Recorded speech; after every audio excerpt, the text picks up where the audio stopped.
Imagine living your life after 50 and feeling energized and excited about your future.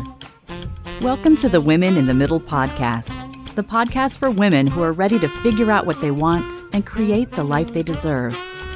Here's your host and master certified life coach, Susie Rosenstein.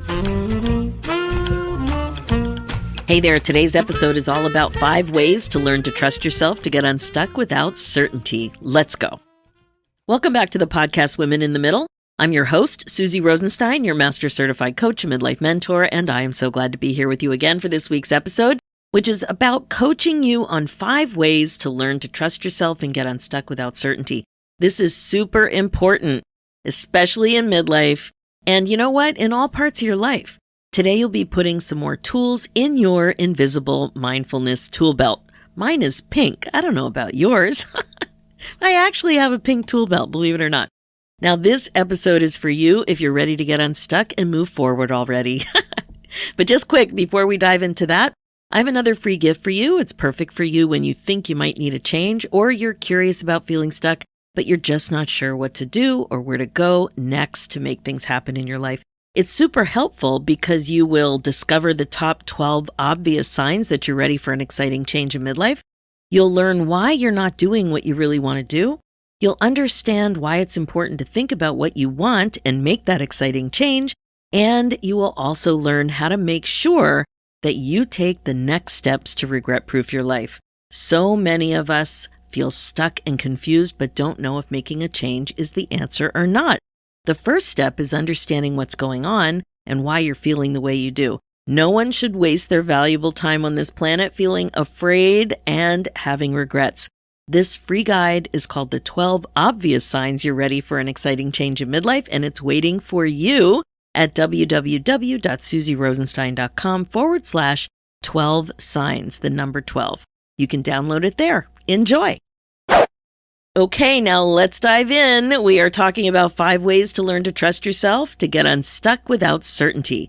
My amazing woman in the middle. I know that you probably love getting all of your ducks in a row. You love a good comprehensive list and the ability to feel clear about the steps and know with a fair bit of certainty or 100% certainty that you can go down the list and tick things off tickety-boo. You are not alone. You love certainty. I love certainty. We all love certainty. But there's the rub. Not much is certain. When you're stuck, you want to get unstuck, but you don't know what you want. I hear this all the time. I don't know what I want, and I don't know how to get there. So you got to go slow. You got to slow things down a bit and really think about what you're craving. What's your true desire? And what is certainty? Exactly.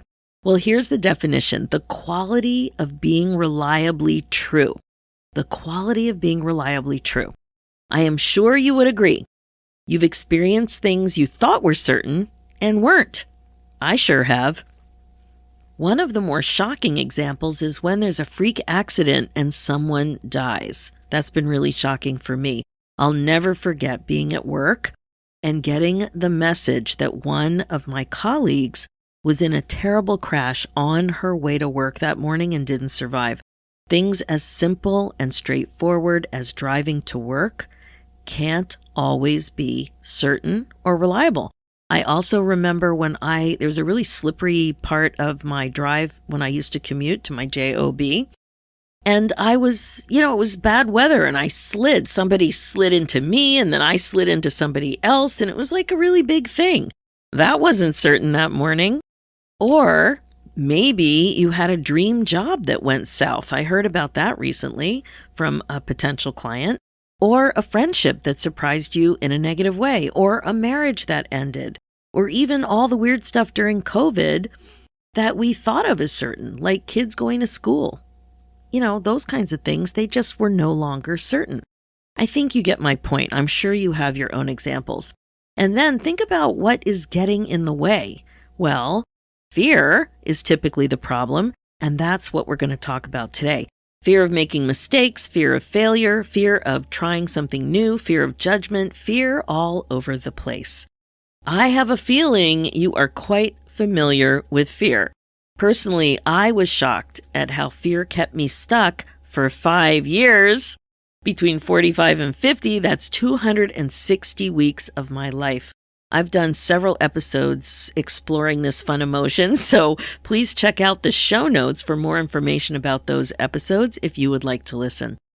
Fear will pretty much keep you stuck and in a spin. You know, the should I or shouldn't I routine? All the while imagining worst-case failure scenarios that keep you in a challenging emotional state because of your likely passion for perfectionism. It all goes together. So when it comes to making plans about your future, this desire becomes louder and louder. You want to get unstuck. You want to make a change. You want to be clear about your priorities. You want a guaranteed plan for your future, one that's full of success, fulfillment, and happiness, all wrapped up in a Tiffany blue bow, please, and thank you very much. As challenging as all of this sounds, there is good news too. Learning to trust yourself more is part of the plan forward, and you can learn this skill or get better at this skill for sure. So here's the secret. Having a giant plan isn't necessary. You don't need dozens of steps in your plan that take you down the path to your next decade or two. That's based on you believing there is a guaranteed plan forward based on a foundation of certainty. And it's not possible. But what is possible is, drumroll please, your ability to feel more confident about your next best step forward. And that, my friend, will set you free of stuckness and on the road again to living your life and growing forward. The idea here is to really appreciate that the certainty we desire is about a clear and complete plan forward. But it is so unrealistic to think about your plans this way for many reasons. So let's dive in and let me explain. First, as I mentioned, certainty, it's kind of like an illusion. You want to believe that as an older and wiser woman, you can come up with a big, giant, amazing plan forward. Kind of like when you were in your 20s and 30s and made decisions that set you on a path for the next few decades. You know, like marriage, kids, your career, your home, those sorts of things. But as we all know, now you're older and life is unpredictable. More than ever before, you can't control all the elements, especially external elements of the plan. And as you probably guessed, I'm not talking about your financial plan for your retirement. Although there might be some uncertainty there too, but I'm talking about midlife next chapter sorts of stuff. Like, what's your next job? Is it time to retire? Do you want to be an entrepreneur? What's your reimagined life going to look like when you have an empty nest? What is that retirement chapter going to look like? How do you want to design your life after a big milestone birthday like 50 or 60? All those examples. And again, your plan doesn't have to be perfect or complete. It's not necessarily about the quality of the plan either. That's not important all of the time. Other things can happen. I remember this so clearly one time back in the 80s when I was on a provincial committee to help with tobacco use awareness. Every year we planned a big community event for National Non-Smoking Week. We had a really successful event the year before, and we learned a lot, so we had more confidence going into the event that year. Well, two big things happened. First, it was beyond freezing cold, like minus 20 Celsius, and we had an outdoor event planned at an ice skating rink. It was so cold that my camera actually broke. Crazy cold. And this, of course, affected the turnout. The other thing was that a war broke out somewhere in the world, and that affected the media coverage. A lot happened that we couldn't control, and let's just say that our results were not impressive that year. The other thing about clarity is that if you don't check in on all your beliefs and desire for certainty, you may not really understand why you're stuck. Waiting for full clarity and certainty keeps you stuck. Making decisions and moving forward gets you unstuck. When you're digging around up there in your brain, I wonder what you're thinking. I wonder what thoughts you're finding. Perhaps it's something like this, super simple. I need certainty. Is that the way you think? I don't know. This kind of thought sounds good on paper, but is it really? Maybe in some situations, but most of the time, it will probably just create feelings like doubt, fear, and maybe hesitancy. Those feelings aren't really great for fueling intentional action. And there you go, Stuckville. You're in Stuckville. You can play with a variation on this thought, though. Maybe something like, I'm learning that I don't need everything to be certain to move forward. Notice the way you feel. Is it a more useful emotion? Something better than doubt, fear, and hesitancy? If so, it's also a more useful thought. Okay, step 2, listen for desire whispers and hints. Now that you've taken a look at certainty, let's talk a bit more about determining what it actually is that you want. I don't know about you, but for me, when I was stuck in my mid-40s, I did not believe that I could get myself unstuck. I just didn't believe it.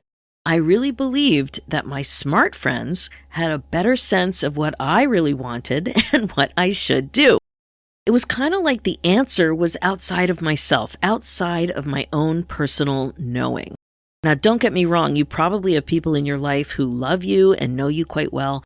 They can absolutely give you feedback and insights into some of the things that they see about you that you may not see yourself.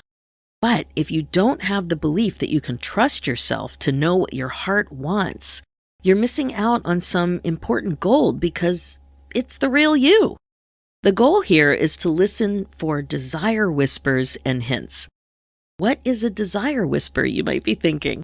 Well, I think of it as like a soft, tiny suggestion that you notice you're thinking, but you might not really hear it, like you might only sense it. So you have to really listen carefully, and that means cranking up your ability to notice more. You have to really listen and notice. That should help. And when you notice it, don't close it down. Instead, be curious and lean in. And that means asking yourself a few questions about what you're actually sensing. Maybe these. It's kind of like you have to talk to yourself. Interesting. What was that? What thought did I just notice or sense? And then pause to think it through. You may even want to write it down. Then something like this. Why is this what I want? Does it make sense that I want more of this in my life?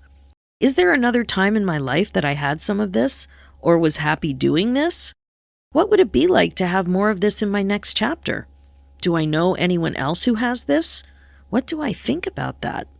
Those kinds of questions. And I remember exactly when I did this once very effectively. It was in that stuck period I mentioned earlier in the podcast a couple of times. In my mid-40s, I was getting so frustrated. It was driving me crazy that I was spacing out and didn't have a clue. So I sat down at my desk at my job and I just got really quiet and I allowed myself to just sense it, just let my mind float and to notice subtleties. And I found it. It was this sense that I wanted to work closely one-on-one with people. I wanted to have relationships with people be part of my work. And that's what came through. Now, at that point, I had no clue what I was going to do with that, but I could tell that that was different than what I was currently doing at my work and what I was attracted to early on in my education. And that's what I ran with ultimately. I got really curious about that. I thought about, why I chose certain programs in school and what courses I really liked and when I had it in my life that I liked it. And when I noticed other people doing things that had this, how curious I was about what they were doing and why. So those are the kinds of questions, but you have to find that little hint or whisper because there's real gold there. And then one more quick tip. There's one of my favorites. It's super simple. It's the lottery question. Just ask yourself, what would you do if you won $2 million? And then quick, you got to notice the first thought. And you have to be curious about that first thought. Don't poo-poo it down. Notice what happens. And to poke around, ask yourself, what would I do if I won $10 million? What would I do if I won $500,000? But I find that you have to go a little higher with crazy amounts. I mean, they're all crazy amounts. But you have to go with really big to really get your mind going because then you just open up a little bit more. It seems freer the bigger the amount is that you're going to play with. So when I play that game, it's always similar. It's always something about living in a tropical place with tons of wildlife, marine life, and gardening. Like there's ocean, it's lush, and I'm so happy to be outside. So there's whales for sure. And I'm always thinking about turtle tagging in Costa Rica. Those are the things that always come to mind. So I'd love to know what comes to mind for you. And remember, you don't have to know exactly what you're going to do with whatever insight you have or whatever whisper you hear. But it's new data and you can learn from it. It's just a starting point. And that brings us to step number 3. Think about fear differently, kind of like fear as a guide rather than something that stops you, right? Like a sign on the road versus a mountain in the middle of the road. Think about it. Is there ever growth without fear? Have you ever grown forward without being afraid? And in midlife, are you even trying lots of new things anymore? Many of my clients say that they aren't. You kind of get out of the practice of being a beginner. You probably had a lot more experiences as a newbie when you were younger. And it's super common to feel afraid when you try something for the first time because of all of the uncertainty. You might fear the unknown. Not everyone experiences this to the same degree, but it makes sense. And it's how we're wired. It's kind of like a natural survival instinct kind of thing. But ask yourself, what are you really afraid of? What are you thinking that is causing fear? Are you thinking something about being judged? Are you worrying about failing? Do you think you're going to get hurt physically or emotionally? Maybe you're afraid of actually being successful. Is it judgment, what others might think about what you're doing or how you're doing it? Or maybe you're worried that you're going to make a mistake or that you've gone the wrong way, you've made the wrong decision, or that you can't even cope with your decision, like whatever's going to come up as a result of the decision. What is it for you? Think about fear. If it's natural to experience fear when you try new things, what if you just focused on your personal growth and happiness? If it's just a natural part of what's going on, maybe it doesn't deserve a lot of thought. I don't know. What if fear of failure just meant you have an opportunity to learn? What if you accepted that you can't control what people think about you, fear or not? You just can't control what somebody else is going to think. What if you just became aware of fear and embraced it as another tool to guide you, like we talked about being guided on the road, but not necessarily stop you, like you're going to do it anyway, even though you're a little nervous? That was kind of like me with tap dancing. When I started tap dancing again a few years ago, I was afraid. I was worried about judgment. I was definitely nervous about being a beginner. And quite frankly, I was a little afraid I might fall, right? Because it seemed slippy to me. And some of those things you do are a little tricky and you're jumping and moving around and, so I was a little afraid of falling. Anyway, I went anyway, and it was lots of fun. So I like to think of fear as something that happens for me. That's another tweak, a way to reframe. And then I get curious about it. If it's happening for me, if I know right off the bat there's something I can learn from it because I think about it that way, it's easier to be curious. So think about that. Okay, now step number 4, trust yourself with your next best step. My friend, if you are a regular listener of the Women in the Middle podcast, you may have heard me talking about the next best step strategy before. It's something that I coach on frequently in my group, the Women in the Middle Academy, and it's something that many of my podcast guests will mention related to how they got unstuck. I think the next best step is a game changer.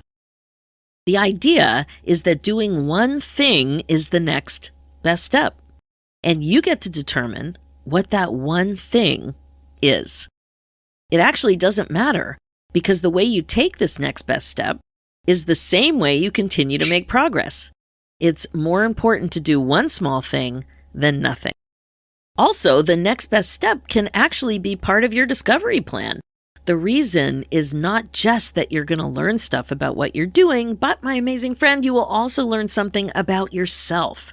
That is, you learn about you in the act of doing the thing. So ask yourself this: how is it even possible to make decisions about stuff and roll out a plan when you don't have any relevant new data? I think about this all the time. You have to leave your house. You have to start thinking about the thing. You have to start doing the things related to the thing, whatever they are. So if you're trying to get unstuck and you're toying with an idea of what you think you want to do, how are you going to know? You need new data. And I wasn't making such a joke about leaving your house. You got to get out and try stuff, right? You have to talk to people. You have to allow yourself to respond and react to your new data. This is how you see what you're thinking and how you're feeling about leaning in to this new direction.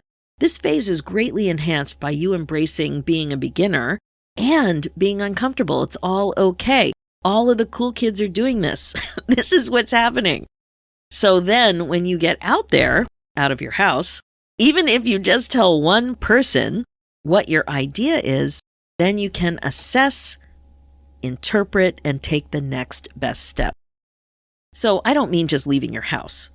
I mean trying new things, going new places. Like if somebody asks you to go to a networking group, maybe you'll say yes. If somebody asks you to go to a movie that you wouldn't normally go to, maybe you'll say yes. Somebody asks you to go with them to a place that's like a new place an hour away.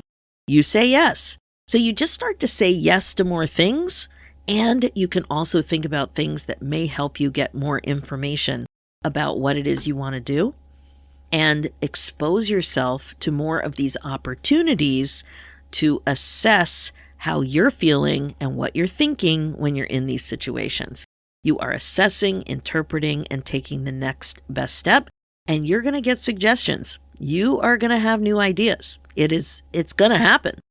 So I hope you see what I mean here. By focusing on a big plan and not a small little bite-sized piece of your idea for a plan, you are actually making it harder. You're not being present, focused, and connected, and not allowing yourself time to respond and react to your new experience. You'll be surprised what you can learn from one conversation with a new person, clicking on something online that's interesting and related, reading a book somebody recommended to you, or watching a documentary that sheds more light on what you're interested in. Great ideas will keep coming, and your mind will keep working on figuring out what the plan is going to actually look like. I think this next best step strategy is a very good thing. Remember, you don't need the whole plan, just the next best step that feels aligned. Do that. Check your beliefs about doing a small thing. Small actions create clarity. Clarity doesn't come first. How could it? You probably don't have new data and you don't have your personal piece of the puzzle, which is you responding to your next best step. A quick example that I've coached on in my academy is about your pre-retirement plan. This is when your retirement is on the horizon, maybe 1 or 2 years away, and you start to think, what do I want for my retirement plan? What will my lifestyle look like? How will I stay busy for the next 20 years or so? And I would say, eek, too much, too big, too scary. Instead, start by researching one idea that whispered to you instead of trying to figure it all out. Like if you've been curious about pickleball, maybe take a class. And if you're playing pickleball and are curious about having more of it in your life, maybe have a discovery call with the pickleball coaching organization and see what's involved. Or check out joining a league and getting more involved. You don't have to plan everything, and you don't have to make a long, involved plan, but making one decision that feels like your next best step can be incredibly revealing and helpful. Okay, here we are. Step number 5, practice slowing down and being more present. When you are rushing through life, it is hard to slow down. You probably know that being more present is important, but it's not happening for you. There are lots of reasons for this, but a big culprit is likely your focus on being productive. This is super common for midlife gals. Slowing down is one of the most important things you can do if you're trying to get unstuck without certainty. Trust in yourself can grow when you are more present. One reason is because you get to know yourself better. It's real. You have a better handle on noticing what you're thinking and feeling. It's here and now. This is quite different than worrying about all of the what ifs and everything that you can't control in the future. The other thing you can work on is to be curious about how easy it can be for you to focus on your goals more than your journey or experience. Now, I really want you to appreciate this. It's usually easier for us to focus on and put more weight on our goals than our journey, like our journey to get there, our experience of getting there. So what would it be like for you to appreciate the clarity and skill development phase of your journey as much as the goal attainment phase? The skill development part is way longer than actually attaining your goal. What if you had more fun with it? What if you actually found joy during that phase? So I've done that with this podcast. Hitting 1 million downloads was a big deal. Attaining that goal lasted minutes or even seconds, but getting there took about 5 years. So imagine if I wasn't finding joy in creating the podcast and talking to you here, sitting by myself, talking to myself at my desk.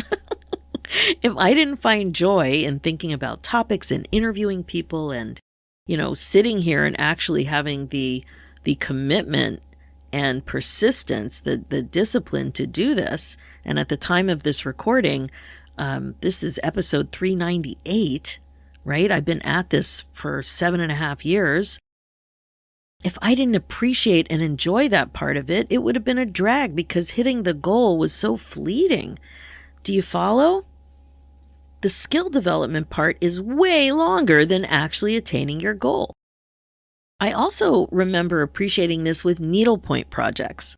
If you only focus on finishing the project, and as you know, if you do anything with textiles or any kind of art or anything with needlepoint, it can take forever to finish these projects. If you only focus on finishing the project, each stitch will be way less enjoyable, and you will find yourself rushing through, rather than developing the patience and skill and joy of getting better at the consistency of great needlepoint. Slow down and be present. That's the way to enjoy your life. Same with pretty much any goal. As podcast guest and author of the book, The Practicing Mind teaches, make the process the goal and use the overall goal as a rudder to steer your efforts. Let me repeat that. It's so powerful.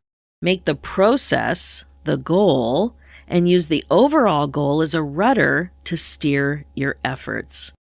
Anyway, when you get to the goal, you'll just make another one. You'll push it farther out. So when you only focus on the goal for a sense of accomplishment and happiness, you will also experience a lot of discontentment.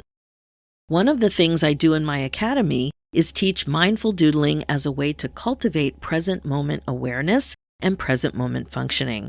I love bringing more awareness to this whole topic because, as you know, as a midlife gal, you're really busy. Too busy to slow down. At least that's what you think. That's what I think too. I have to really work on it, and we can work on this together. So there you go, 5 ways to learn to trust yourself to get unstuck without certainty. Here they are again. Step number 1, appreciate there is little certainty in life. Number 2, listen for desire whispers and hints. Step 3, think about fear differently, kind of like a guide rather than a full-out stop. Step number 4, trust yourself with your next best step. And step number 5, practice slowing down and being more present.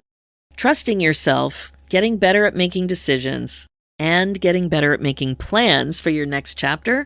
It's just a process full of skills that you can learn. Start with slowing down, being more mindful and aware, getting in touch with what you really, really want, and taking the next best step, and you'll get there. This is a great way to regret-proof your life. Okay, that is it for this episode. The Women in the Middle podcasts are all about how to love your life again after 50 and be more intentional about your life overall. The focus is on coaching you to incorporate mindfulness as a regular practice. This is how you put yourself on your agenda. My focus as your midlife coach is to help you get unstuck, clear, and focused on your current values and priorities so you don't have regrets. I can help you create the success you're looking for because life is just too short to waste time feeling stuck and thinking about what you can't do instead of what you can do. That's why I created the Women in the Middle Academy with you in mind, because it's a warm, supportive, fun community of like-minded women who embrace the gift of aging and grow forward together. It's totally possible to feel great about your roadmap to a more fun, meaningful, and regret-free chapter. I want this for you too, so let's talk about it and see if the Academy makes sense this year for you. Apply and let's have a conversation about what your roadmap is going to look like. Book your free, no-obligation momentum call at www.womeninthemiddleacademy.com. There are exciting new bonuses too that you are not going to want to miss.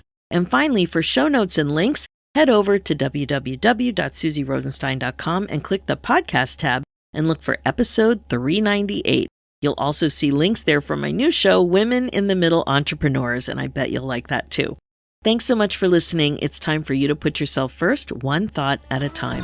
I'm Susie Rosenstein, and I'll talk to you next week.